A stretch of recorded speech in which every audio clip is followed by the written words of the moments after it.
Okay, so I'm trying to make this video as quick as possible. But if not, if it stops, it means I don't know. But my camera battery is low, so hopefully I'll be able to say everything I said before it goes off. It goes off while I'm saying that, well, at least try to understand the message. So I received a call on my way to work this morning as I was about to leave for work.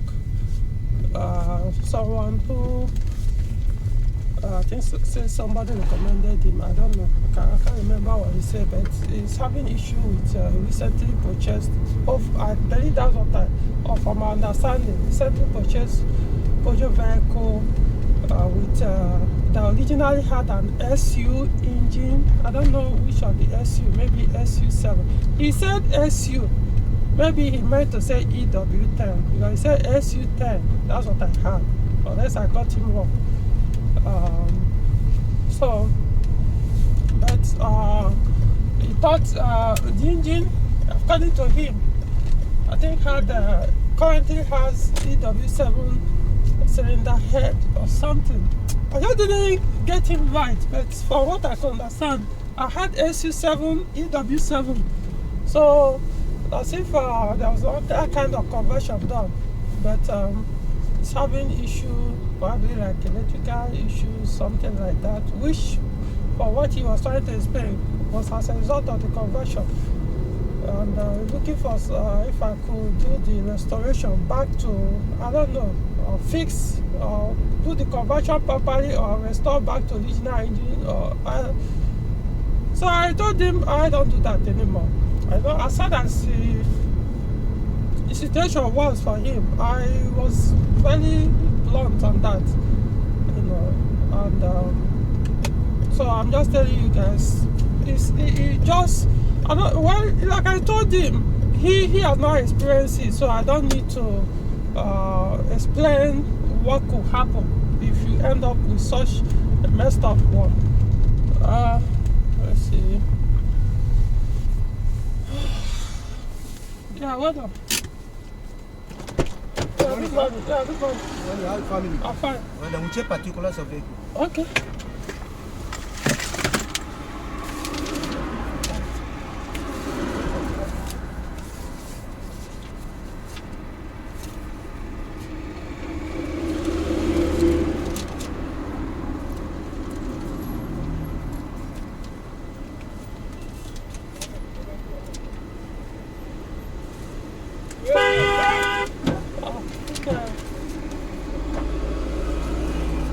In September. All right. Yeah, thank you.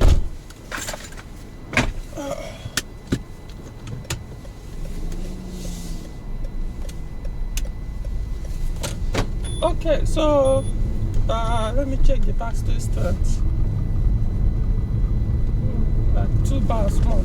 Okay, so I was saying, stop buying cars blindly. A modern car, it's not just Peugeot, but of course, I'm limiting this to Peugeot, right? Stop buying cars blindly. I can tell you hundreds, I'm not saying 10, I'm telling you hundreds of people that will contact me. Oh, I got your contact, or I saw your videos, or read your posts or your articles, and or somebody recommended you to me. Please, I need to buy this modern Peugeot car, this model, the other one, or I'm interested in buying one. And I will tell them, okay, fine, I can do that for you. I can do pre-purchase inspection for you, recommend, or even help you pay the payment, on your behalf and all that. And I will not give them the conditions like, okay, you have to pay for the service. I mean, if you started as cheap as 10,000, 15,000, 20,000, 50,000, now it's 100,000. Some will be like, come on, it's too much. I'm supposed to do it for free. I'm supposed to do it with 1 naira. I'm supposed to do, all kinds of excuses. I mean, 100,000 naira now is even too cheap. I mean, I'm even at a loss to fuel my car to go around the town to inspect the car for you. 50,000 most times will even be enough. 50,000 naira to be walking around. You know what it costs now to buy, fill up your tank. And most times you might end up doing that for like days, most times.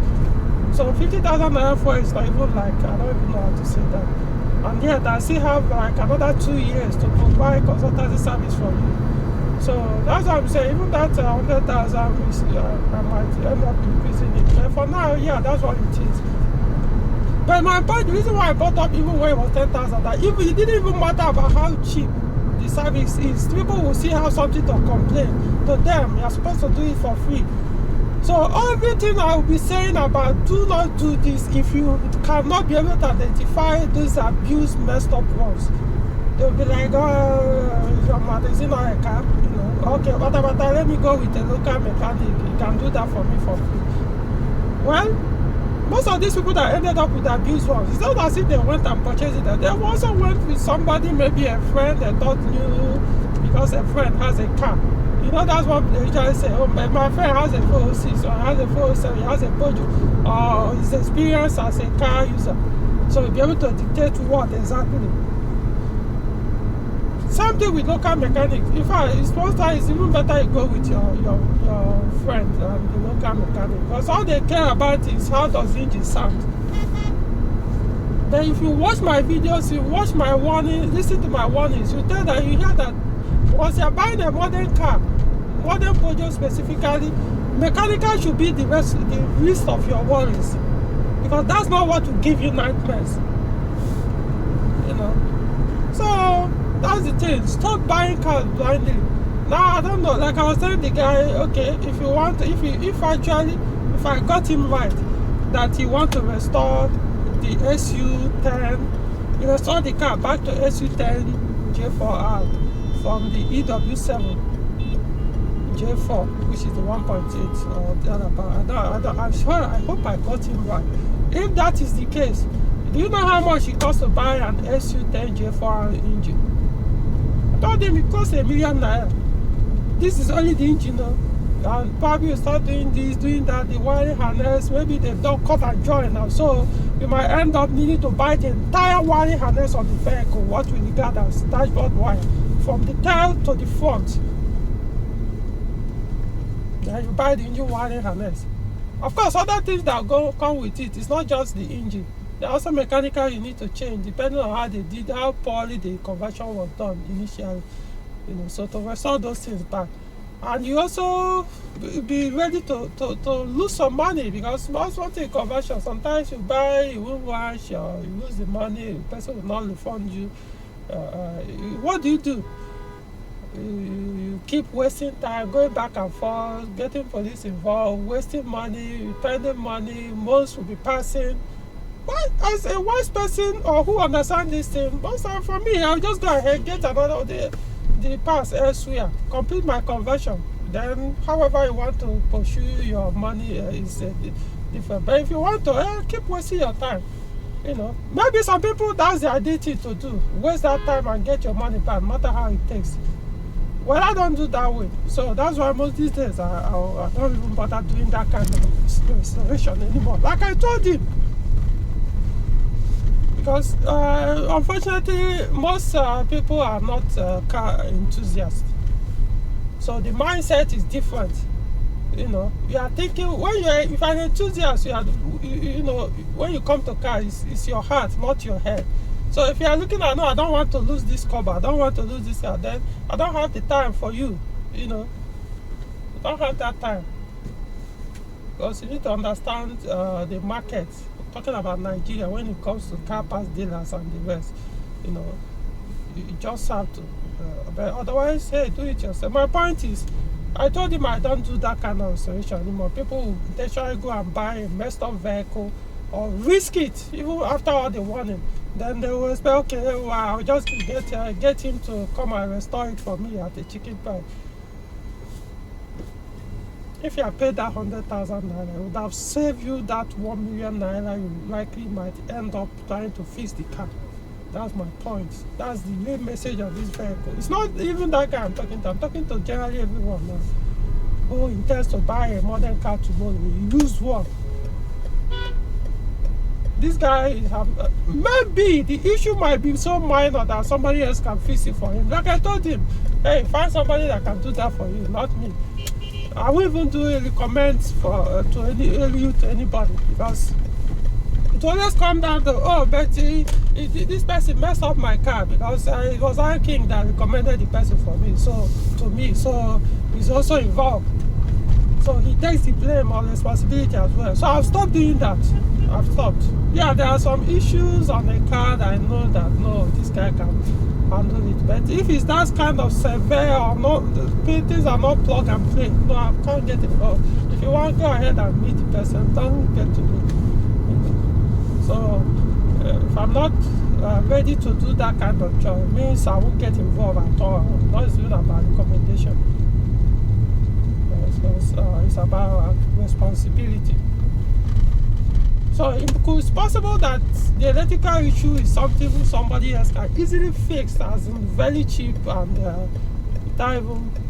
it's possible, but I don't even want to bother to take a peep, not to even think of. Pointless. I've stopped doing that kind of job. So, and I advise you not to. It's not about even conversion. One of the things I do when it comes to pre-purchase inspection is, just because they converted a car does not mean I will discourage from buying. No. Well, first thing I'll do is to first find out what's the original engine the car is supposed to have. First thing. Then I'm not sure, okay, what's the current one on the car?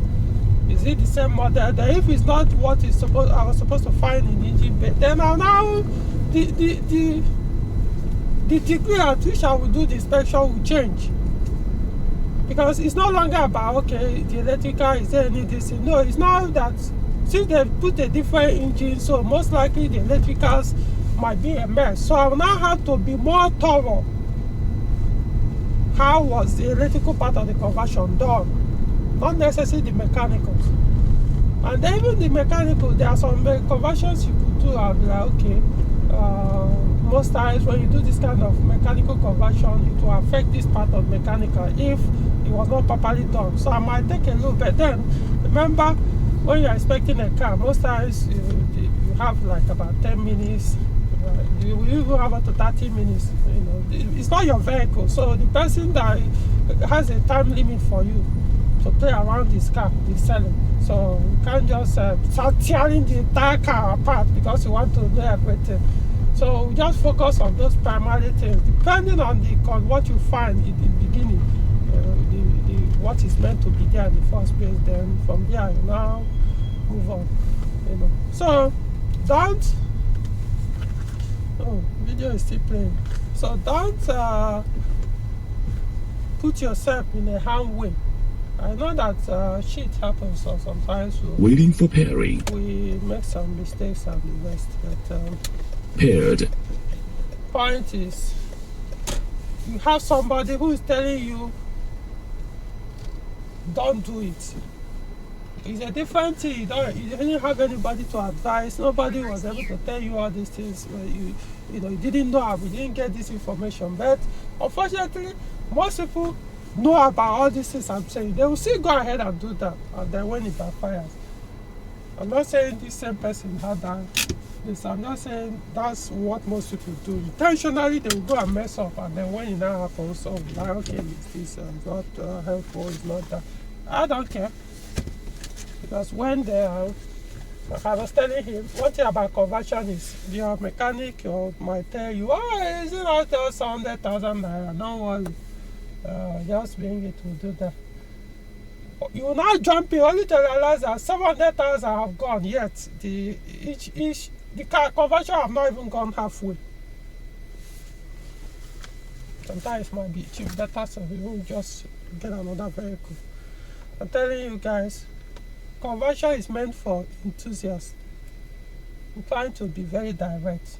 It's meant for enthusiasts. If you are just after mobility sake, point A to point B, this and that, for economy, this and that, stop bothering. So don't waste your time with conversions. It's not worth it. Even auto to manual sometimes, depending on the car model, trust me, it might not even be the best option for everybody. I'm being direct.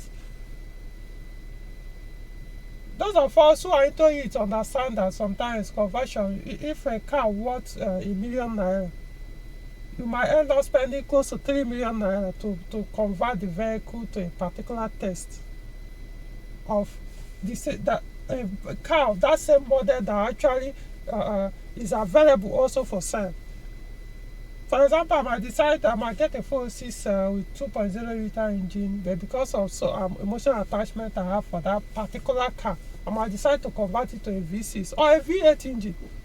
When actually there is a V6 406 factory produced one that is also available for sale for about maybe 1.5 or 2 million naira. But I end up spending 3 million naira to convert one with a lesser engine to something that I can easily walk in and buy without doing any conversion, much cheaper. That's what I'm saying. So if you know you don't have that kind of way when it comes to cars, don't go into it.